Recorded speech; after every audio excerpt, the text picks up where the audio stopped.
in this society we live, I can adapt. And if I made it once, I know that I can make it back. What's opinions or a fact? I've been climbing. Now what they call procrastination, I see perfect timing. And coming where we from, no, not the city, but the bottom. No hope and resolutions when you know you was the problem.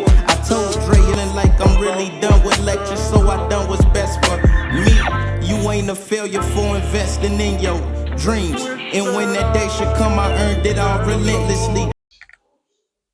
What's good, y'all? It's G tapping in with you again with another episode of the Mentee channel, man. I'm so grateful to be able to deliver this to you, man. I'm honored to be able to sit here with two comedy geniuses, man. Like, both of these guys are just phenomenal. Like, their craft, they are constantly working on their skills, giving other comedians opportunities to be able to develop and grow, and just, really giving back to what it means to really, just love your craft and just really be the best version of yourself, man.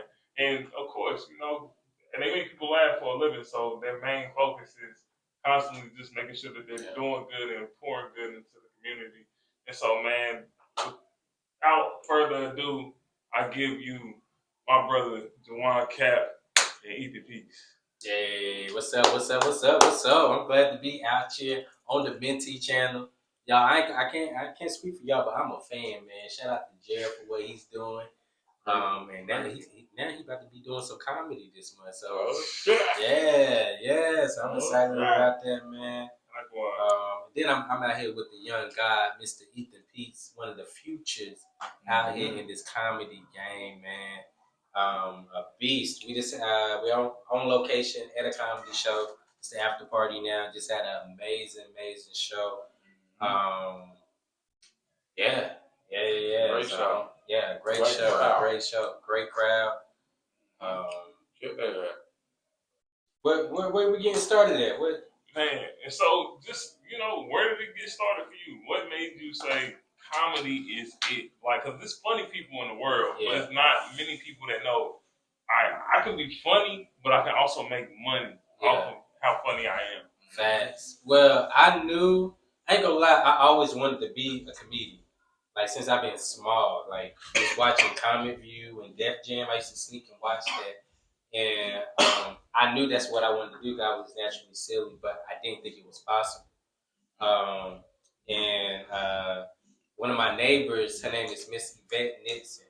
One of my friends, childhood friends, mom, shout out to Tamaya, Nick, and the kids, and Miss Nixon. But Miss Nixon told me, like, when I was in high school, I could have been in college, but I was saying, like, one of my stories and just joking around, but she said, whatever you do when you grow up, she said, you're going to make a lot of money making people laugh.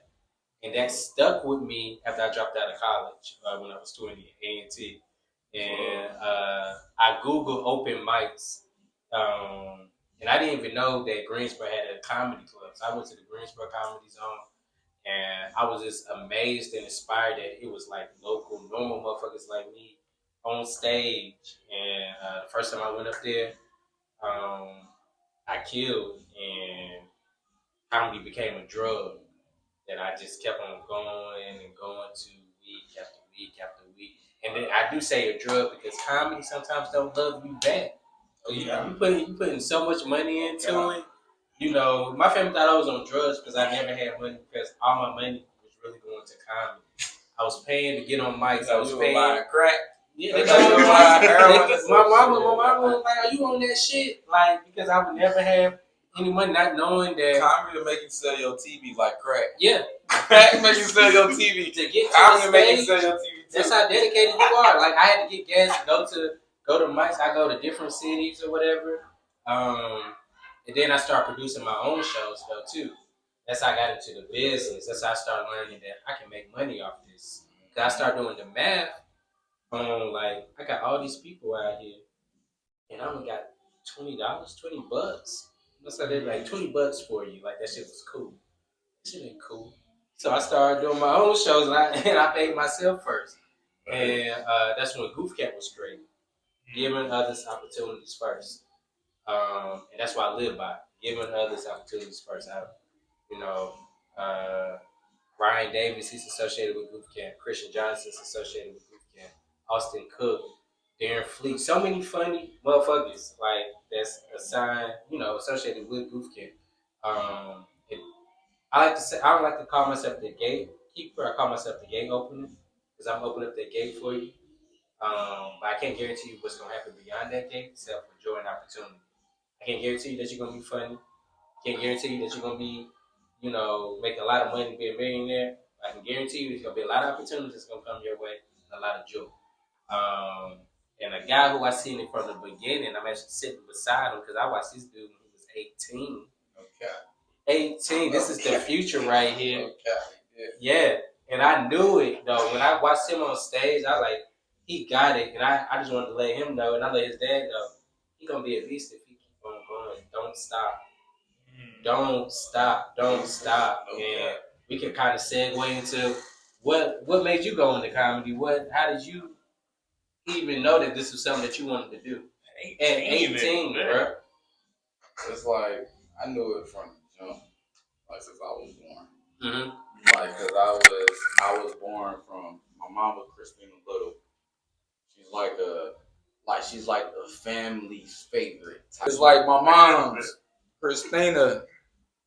It's like she's a star. She's the first comic. She's the first dancer. She's the first singer. She's the first actress. She is the first. My mom is a star. My mom could get on the stage and you wouldn't be able to follow her. Like, I'm so serious. You just would not be able to follow her because she's just so off the cuff funny. Like, you know what I'm saying? Like, just off the rip. So I was raised in that environment where every Thanksgiving, every Christmas, I'm sitting at a dinner table with my aunties, my mama, my dad. My dad is naturally funny too. My dad used to always have stand-up specials going on in the house when I was a kid all the time. Yeah. Cat Williams pimping. I could do that whole set bar for bar. Like, I could do that bar for bar, pimping.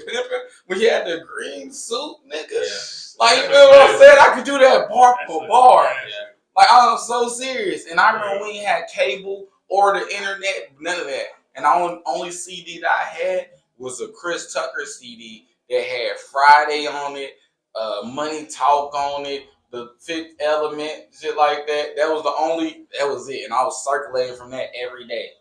Every day when I was in the 7th, 8th grade, I was just watching shit like that.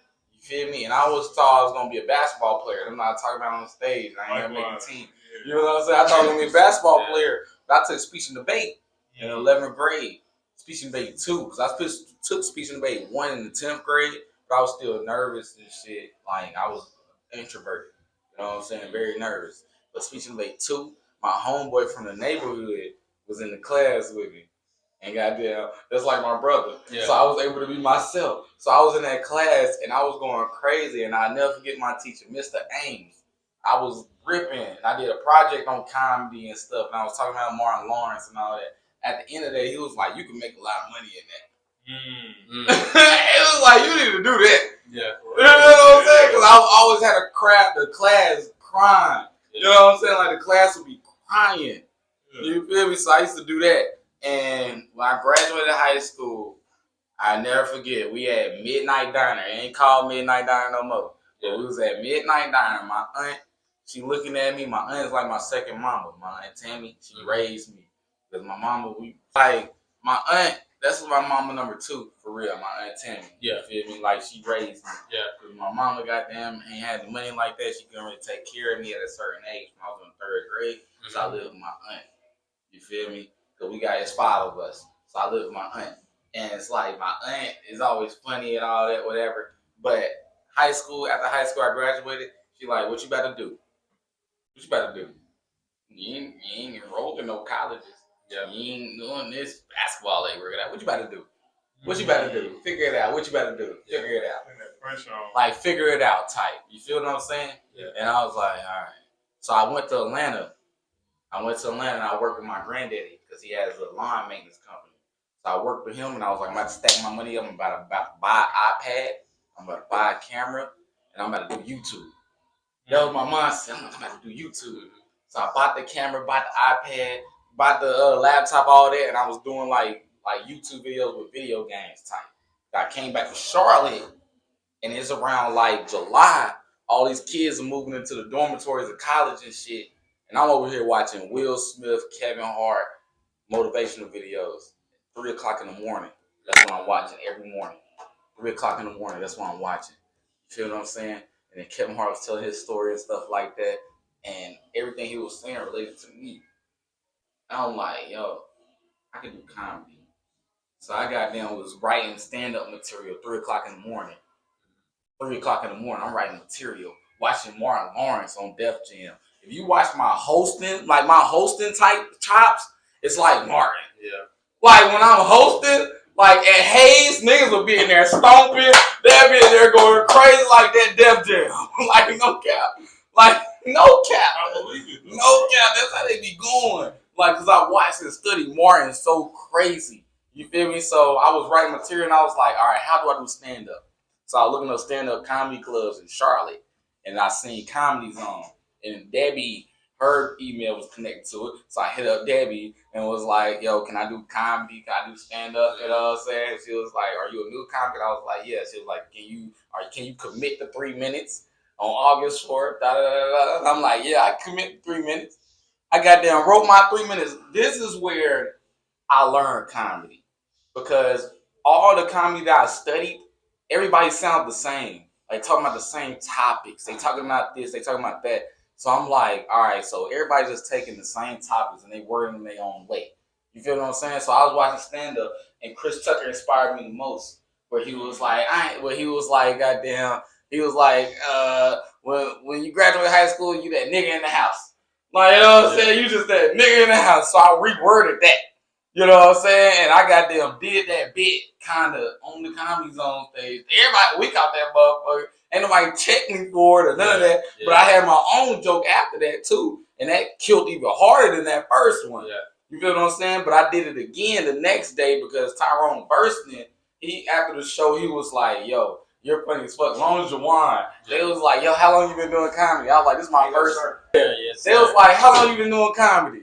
I was like, this is my first day. And they was like, yo, first day. They was like, yo, first day. God damn. I'll never forget that. That was through my confidence through the roof. You know what I'm saying? Because the crowd already, they was crying. And that goddamn had my confidence there. But when them niggas was like, this your first day. Like, yo, this your first day? It was like, God damn. Jiwan was like, you need to go to Atlanta. Yeah. You need to go to Atlanta. I did say that. He said, you need to go to Atlanta. I was like, all right. And my granddaddy stayed in Atlanta. Yep. So that's what the fuck I did. But the day after that show, Tyrone Burston was like, I got a show across the street that you could do. And I did the same Chris Tucker type joke. And this one I realized that you don't bite bits. Yeah. Because Tyrone, after my set, he was like, I ain't scared of you motherfuckers. That was Bernie Mac shit. Yeah. And he did that shit on the same shit that Chris Tucker did. And that's when I was like, oh, all right. So that ain't what comedy is at all. I was like, all right, I'm about to go find me. That's advice that I got for new comics. New comics. Stay original. Don't 100%. Don't steal comics jokes. And then it's an influx of that. And I'm actually gonna create a reel. In comics, if your joke gets stolen, steal the shit back. No cap. Look, yeah. I did a show the other day and somebody stole my joke. Yeah. It was like a couple weeks ago. I forgot what the fuck joke it was. I can't think about it. Yeah, but it was like, I was like, bro, me and Mook, I was like, bro, that's my joke. It was like, it is your joke. I'm like, you doing that shit right in front of me? I was like, what the fuck? All right, whatever. I'm going to go up there and kill my shit anyway. Because I ain't used that joke for years. Yeah. So I was like, all right, you must have seen it years ago. Because another thing that K-Dub taught me, I don't know if y'all know Kelly K-Dub. He was the Ha Ha Mafia family, all that type stuff. I met K-Dub in Atlanta at Henry Welch spot. And Henry Welch is on tour with like Mike Epps and things like that. Yeah, you know what I'm saying? Like, this is back like 2018 type, you know what I'm saying? I'm at Henry Welch spot and I'm rolling with Justin Whitehead. That's what I'm gonna show with April 13th, Justin Whitehead. But I'm rolling with them. And K-Dub, he was like, because it was somebody doing stock jokes. And K-Dub was like, that's a stock joke. Somebody do the joke, he like, that's a stock joke. It was a stock joke. It's a stock joke. Is you remember a joke, but you don't know where you heard it from, but you know it's funny, and you don't know where you heard it from, so you think it's yours. That's a stock joke. You know what I'm saying? So whenever I'm writing, I'm like, what? Did I hear this before? I just did that shit. It don't matter how fucking funny it is. Yeah. I did that shit. That's a stock joke. Because you know you like, wait, did I? But you did hear it before. Right. It's a stock joke. Like, you know what I'm saying? So it's like, K-Dub taught me that shit. And after he taught me that, it was like, Atlanta made me a dog, bro. That's crazy. That made me a fucking dog, nigga. What do you guys say about that? I had that same thought today because I was like looking at my shirts and like, cause I do merch and everything on the side. What merch for who? Myself. Yeah, and I do merch for other people too. What business? Crown Value Crown brand. Value. I didn't know that was you. Yeah. Okay. Crown Shout out to Value. Crown Value. Crown Shout out to Value. Crown Value brand. Get your appreciate today, gear. You know what I'm saying? But yeah, and we got more Black histories every day too. But my biggest thing, man, I think creativity is so powerful. You know what I'm saying? It's like, important too. it's too important. And I think in society nowadays, they make it so acceptable to be a copycat. Mm-hmm. They make it like it's okay to mimic, it's okay to do just because you see other people. But it's like, okay, we all are here in our own existence. We all have the ability to think and do our own thing. Why do we got to keep copying other people? See what it's like what's crazy. It's like, cause I studied the late grades. Mm-hmm. Like, you know what I'm saying? That's what I studied. Like, I studied the late grades, and I ain't gonna lie. This is when I knew. This is what put that fire, that burnt that fire so crazy. I had a dream when I was like 19, and I was chilling with Red Fox and the lady from Good Times with the little afro. Thelma or Miss? I don't know, but she had like the afro, the mama. Oh, the Florida with the gap. The gap. I had a dream. Look, I had a dream, and that dream just stick to me so crazy. Like, you feel what I'm saying? Like, it was like I was at their table. I was sitting like this, just comfortable. Yeah. You feel what I'm saying? Amongst some greats. And they were looking at me and was like, you got something special in you. Type shit like that. And then Red Fox gave me a joke. He gave me a joke. He was talking about, goddamn, what he was talking about?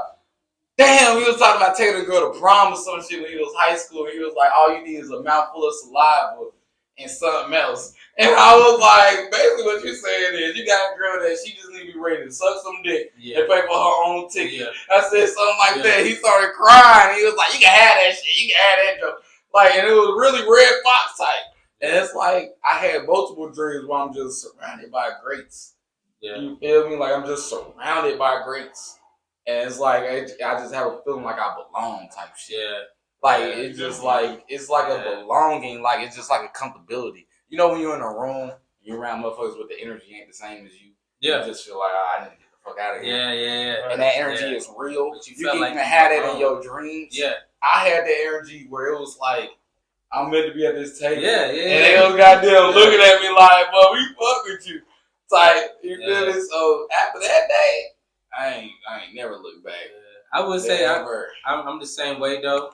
Never. That shit is spiritual. Yeah. It's very spiritual. Yes. Stuff is very spiritual. Yes, absolutely. So it's like I would say though, you remember myself when I started I was 20. Mm-hmm. And I started studying Paul Mooney, Robin Harris. And Robin got one of the funniest jokes. When he was like, I ain't a drunk. He said, I ain't an alcoholic, I'm a drunk. An alcoholic got to go to the meetings and shit. Legend. Yeah. But that's what I used to study, though. I used to study that. Growing up, even, I used to listen to the prank phone calls with Ricky Smiley, Roy Wood Jr. Yeah. And I was just naturally saying, I used to do shit like that growing up. And I used to do that I still do, honestly. Mm-hmm. People the people who around me, they know.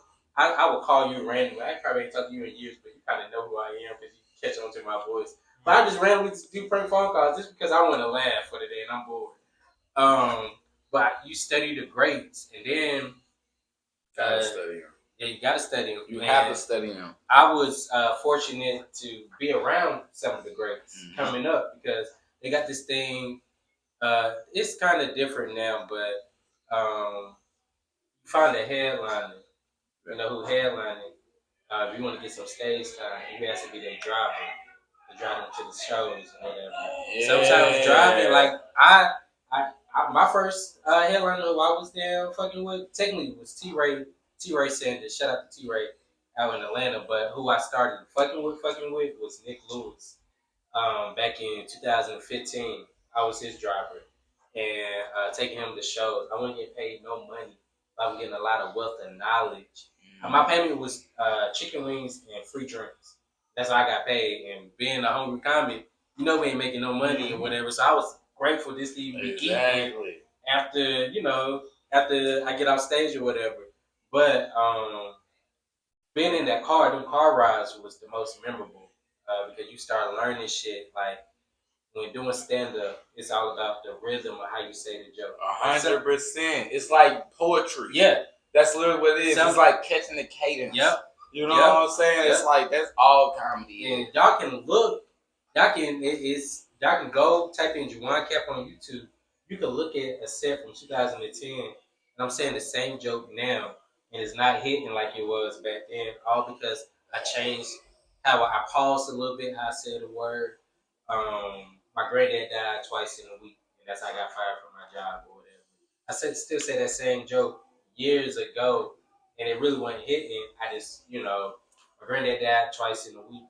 Damn, how did that joke go? And they fired me or whatever. And they told me bringing that bitch away. Look, writing is how it's like. Writing low key. It helped me a lot, but it fucked me up too. Because after Jiwan told me stay writing, nigga, that's literally like no cap. Like it's crazy, Jiwan Kapp, but no cap. Yeah. Literally, I was writing every day. Shit would come to my head. I'm writing that bitch in my phone. Can I say something though? The whole capping part about it is I don't write my own jokes. I don't write because when I was younger, when I used to write or whatever, I used to mess myself up because even though y'all didn't know, like I messed up on something. I messed up on the word or whatever and it fucked up my whole fun short. So I stopped writing or whatever. But I told you to write because I thought you was writing your jokes and them shits was funny or whatever. If you're a writer, write or whatever. I do more so like bullet points or talk about subjects or whatever. I know how to transition into things. But so really it's like about finding your flow. Yeah, find your flow. That's it. It's like finding your voice too. Cat Williams said he ain't found his voice till he was 7 years in. Yeah. Like you really gotta find your voice. I'm 12 years going on 13 years in. I'm finding my voice again. I'm finding my voice again. Like even tonight, I was just trying out shit or whatever that didn't work, but I'm just trying to see, hey, could it lead to something else? I'm being more transparent on stage, which I wasn't because I was so robotic. Because at a certain level, I was doing this shit as a job. So I was doing, all right, this joke gonna work, this joke gonna work, this joke gonna work.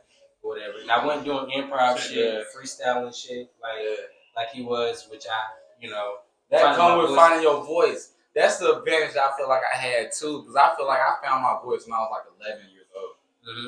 I did too. Like, you know what I'm saying? So when I started comedy, I already knew my voice. Yeah. So it was like I already had my voice. Yeah. It was just a matter of goddamn just going crazy and getting the writing standpoint of it down. Yeah, that's what it was. It was like sometimes I would do multiple shows months at a time without doing written material. Yeah, like it would just be freestyling, and I'm like, I need to start doing written shit. Yeah, I need to start doing written shit because I'm not preparing myself for that. It's like I'm just hooping outside, just killing motherfuckers at the park. But like you feel me? You take those freestyles and you create a set. You create a set though. But you got any other questions? We'll take over. We're comedians, so we'll take over. Truthfully, like I'm enjoying listening to y'all converse about it. Yeah, it's like genuinely a passion. Yeah, and so this is all about just genuinely y'all being passionate. Y'all still are dropping gems whether y'all know it or not. Yeah. Like when he said you basically hooping out in the park. And you ain't hooping against no real NBA players, man. You ain't really got no real competition. You just out there. And so really that's just what a lot of these dudes that's sitting in there funny, just naturally. You said you found your voice at 11. You're know how many kids are naturally, like I told you, you remind me of the bad little cousin that everybody loves, bro. Everybody loves them. Lights up the room for them. Because you're just so funny, though. And it's naturally you.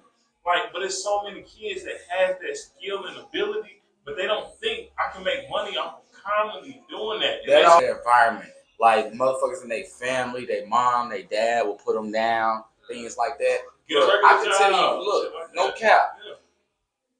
I'm goddamn how I am because I developed a tough ass skin, a thick ass skin.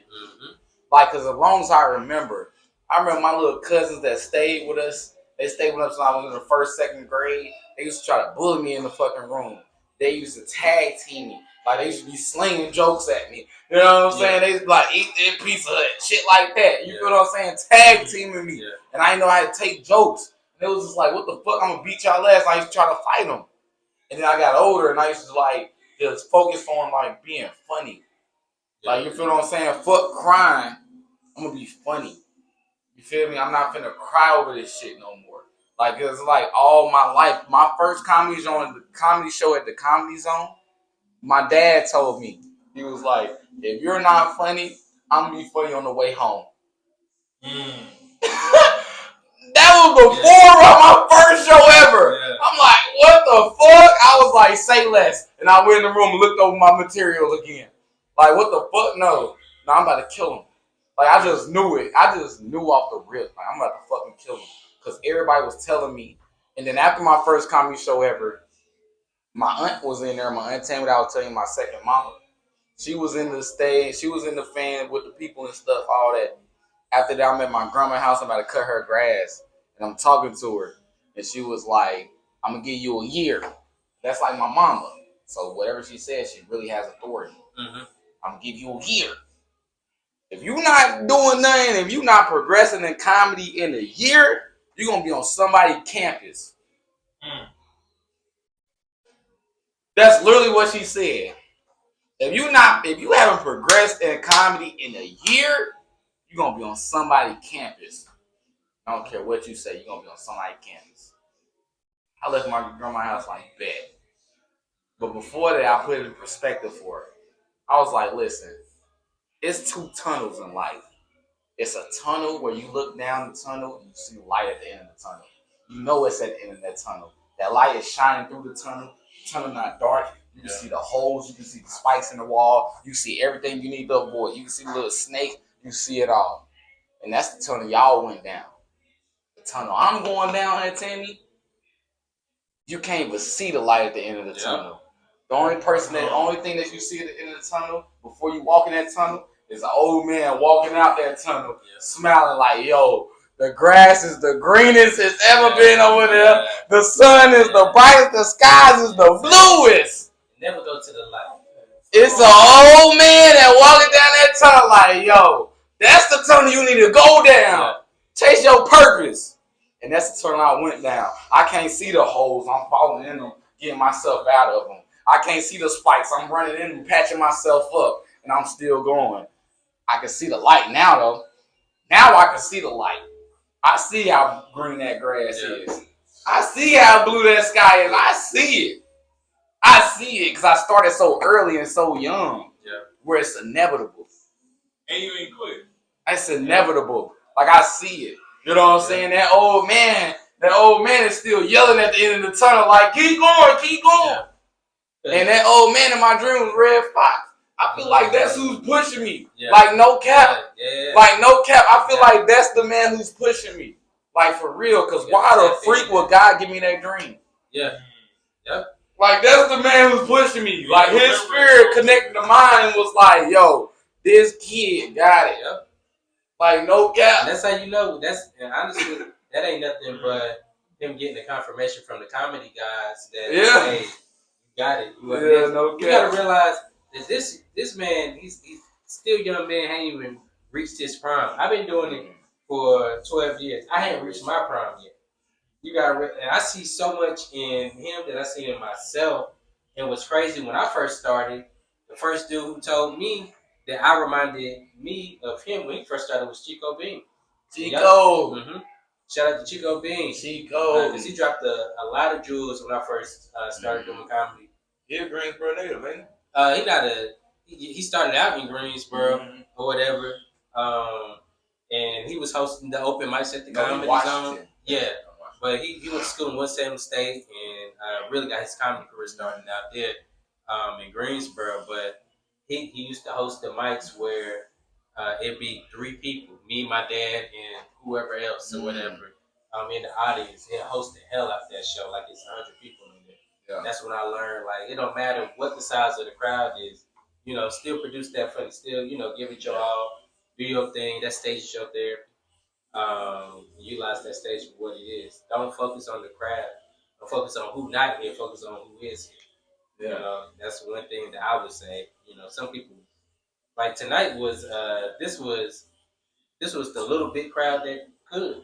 Because we wasn't at a theater. We was at, what is this, like a suite? This shit was a town meeting. Hey, but we killed their ass. They do birthdays, bar mitzvahs, Hanukkahs, weddings, all of that. OnlyFans, all of that. We do that. All of that. Like, but real talk, like, and so, like, I get the funny part. I get the, you know, I'm doing this, I can make it in comedy.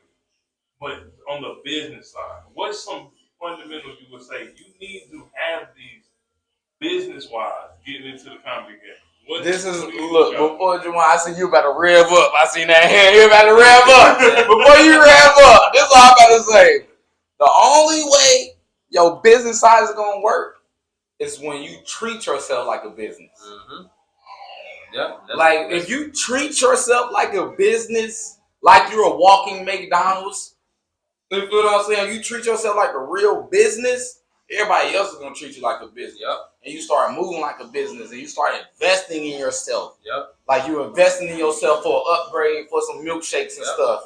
You know what I'm saying? Like it just helps on for the company. Like you got to invest in yourself and you got to treat yourself like a real business. And that's even in your personal life. Don't mess with certain people because you're a business. Yep. You don't want them to tarnish your business. Yep. You feel what I'm saying? Because you're a real business. Yep. Your name hold weight because you're a business. Yep. Like Kevin Hart is a mogul. But Kevin Hart is a business. Yep. You know what I'm saying? Yep. You attach Kevin Hart name to your name, you're going to make money off the rip. You're going to make whatever you got to get because he's a business. So you start treating yourself like a business, knowing you're a business, and figuring out how can I get this business the biggest that I could possibly make this business. That's when all your business shit is going to flourish. Yeah. Because when you're in them meetings, when it comes to shows and things like that, you could talk to them and look at them as a business. Because they're looking at you as a business. Because they want you to come and entertain their business. Yeah. So that's how they're looking at you. Like, you need this more than we need this. If you don't want to take this, we get somebody else. So we're going to give you $100. We're going to give you $100. You ain't showing us no value. Yep. We got the value. But if you already got your business set up where you know that you're a business and your business is like a mogul, before anybody else know it's a mogul. Yep. And when you come into the rooms and they like 100, you're going to be like, you done this for, give me 300. Yep. Give me 300. For real. No cap. Yep. Like, because you treat yourself as a business, you establish yourself as a business. Like, I'm not finna work on you today. If I can fuck with you today, you want me to take my Friday away and work with you for $100? I'll make $300, $400 a day on a Friday hosting my room. Why the fuck would I do your room for $100? Yep. So, you feel what I'm saying? So then they see your value. You gotta force your value on people. Like, you don't see that I'm valuable. That's like you holding a diamond. Like, you don't see how valuable this diamond is? Look, let me put the light on it. Then they like, oh damn, that's worth $3 million. Yeah, you trying to give me 500,000? Come on, I need it for $5 million now. But I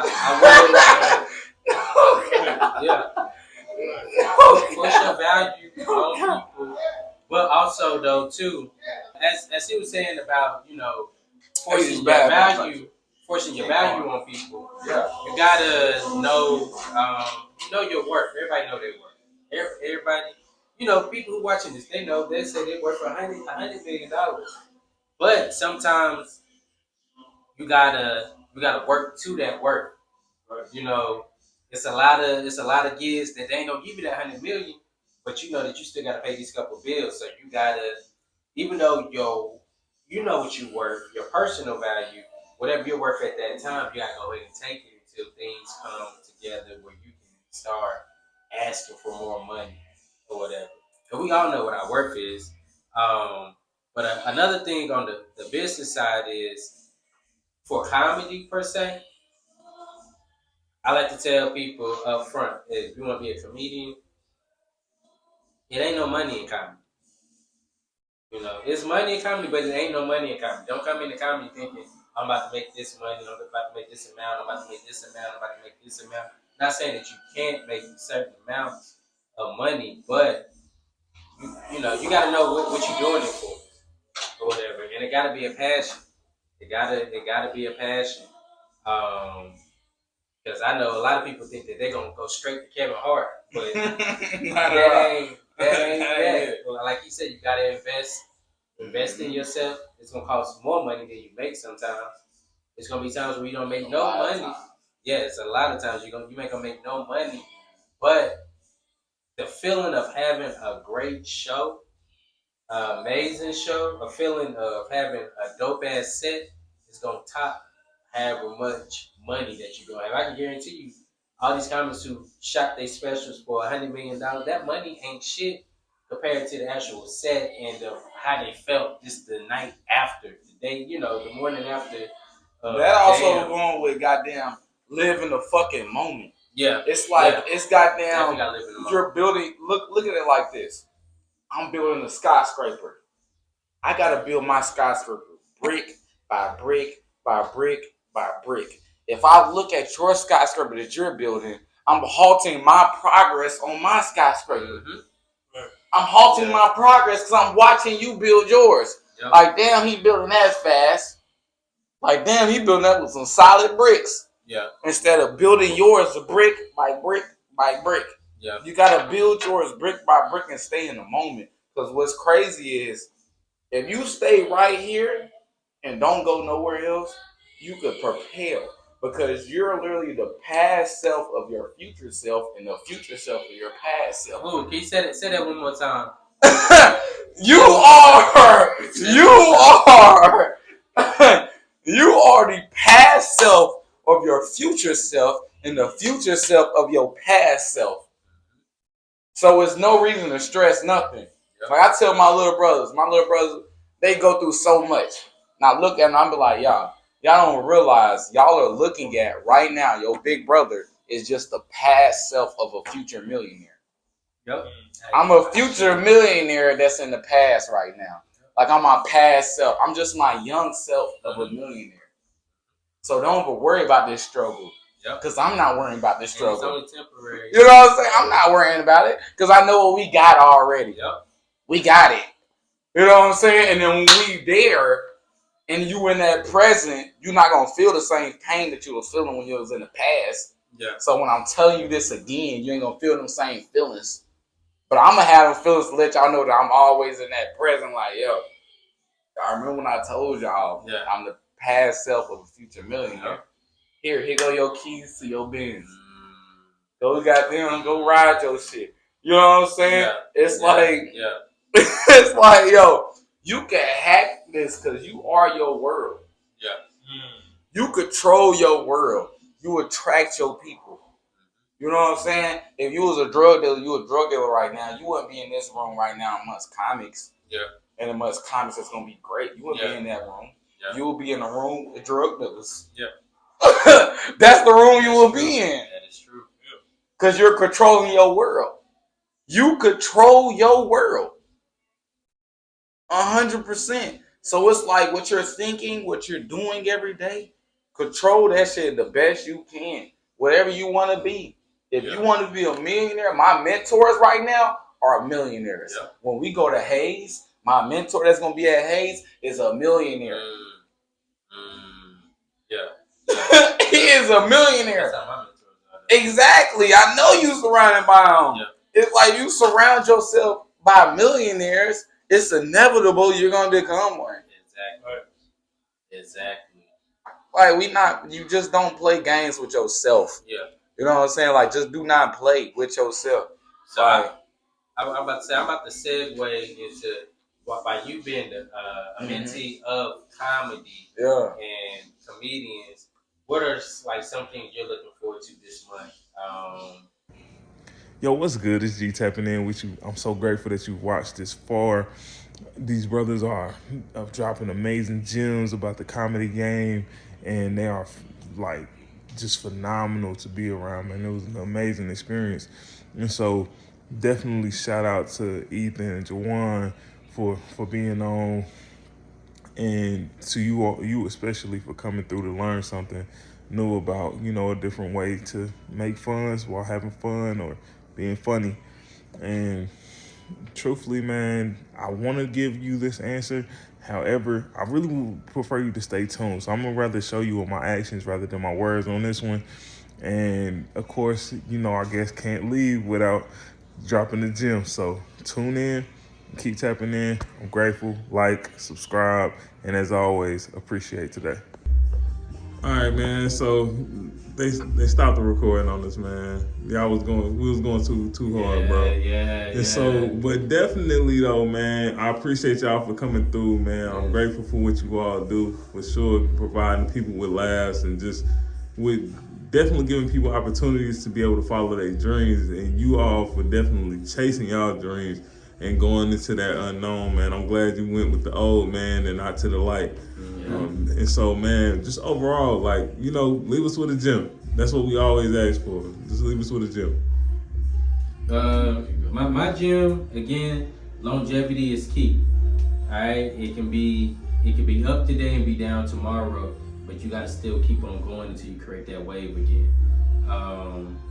And don't listen to the naysayers, because you're gonna hear a lot of naysayers when doing this thing. So I think that them are the two gems that you just need is just keep going. My gem, what I would say is keep God first. Always go to. Right. That is my gem. Keep him first, cause he will guide your feet. Ever since I was a kid, I used to walk past this tree and hit the top of the tree and be like, path of greatness. Hey, I used to do that all the time.